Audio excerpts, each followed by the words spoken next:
خاص طور پہ کشمیر کے حوالے سے جو انہوں نے ایکشنز لیے ہیں کشمیر میں 2019 سے، اس سے تو ظاہر ہے وہ بات ہی نہیں کرنا چاہتے اب پاکستان سے کشمیر کے بارے میں. وہ کہتے ہیں جی ہم نے اپنے طور پہ حل کر لیا ہے.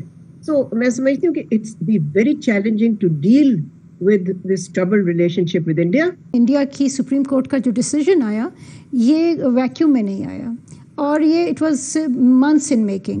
اور اس سے پہلے آپ جانتے ہوں گے کہ ارلیئر لاسٹ ایئر 2023 میں انہوں نے ایک کمیشن بنایا تھا جس کو ڈیلیمیٹیشن کمیشن کہتے ہیں، جس نے حد بندیاں کی تھی IIOJ میں. اسی کو آگے یہ لوگ بڑھاتے رہے ہیں. There have been instances in IIOJ کے جہاں پر وہ ڈیموگرافک چینجز لانا چاہ رہے ہیں. تو اس پہ پاکستان فارن آفس نے فوکس کیا، لیکن definitely this was the landmark decision جس کی وجہ سے پاکستان نے دوبارہ سے ریوائیو کیا اور ڈپلومیٹک ایفرٹس.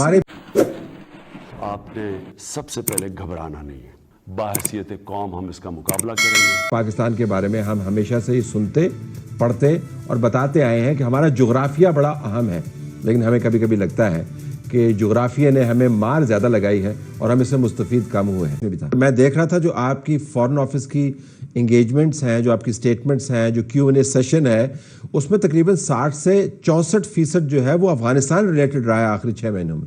جانتے ہیں کہ اس وقت جو صورتحال رہی ہے پچھلے 6 مہینوں میں وہ اس طرح کی ہے کہ پاکستان کی سیکیورٹی سے ریلیٹڈ ہو گئی، جو ہماری افغانستان ریلیٹڈ فارن پالیسی ہے. اور اس میں آپ جانتے ہیں کہ ٹیررزم کا ایشو سب سے اہم رہا. اس کے علاوہ جو گورنمنٹ کی پالیسی آئی، انلیگل فارن ریپیٹریشن پلان آیا، اس کے کانٹیکس میں بھی میڈیا کا بڑا ٹینشن رہا. انڈیا کی سپریم کورٹ کا جو ڈیسیجن آیا یہ ویکیوم میں نہیں آیا اور یہ it was months in making. اور اس سے پہلے آپ جانتے ہوں گے کہ ارلیئر لاسٹ ایئر 2023 میں انہوں نے ایک کمیشن بنایا تھا جس کو ڈیلیمیٹیشن کمیشن کہتے ہیں، جس نے حد بندیاں کی تھی IIOJ میں.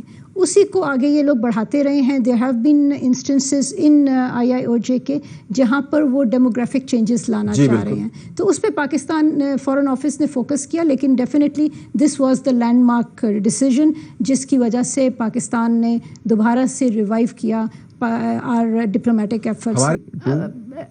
چائنا کے ساتھ ریلیشن شپ ایسی ہے کہ جس میں you are always going forward. اور ہماری خواہش بھی ہے اور ہمیں امید بھی ہے کہ یہ پہلے سے اور اس میں مومنٹم آئے گا ریلیشن شپ. سی پیک نے 2023 میں 10 سال مکمل کیے ہیں. اس میں بہت سارے اہم پروجیکٹس ہیں جن پہ کام اب دوبارہ سے ریوائیو ہو رہا ہے. اور ہماری اب second phase of CPEC میں جس طرح ہم جا رہے ہیں، اس میں سارے پروجیکٹس پر دوبارہ سے فوکس ہے. 2024 what are you looking at؟ اس وقت گلوبل انوائرمنٹ ہے کیا، یعنی کہ بین الاقوامی سطح پہ ہو کیا رہا ہے.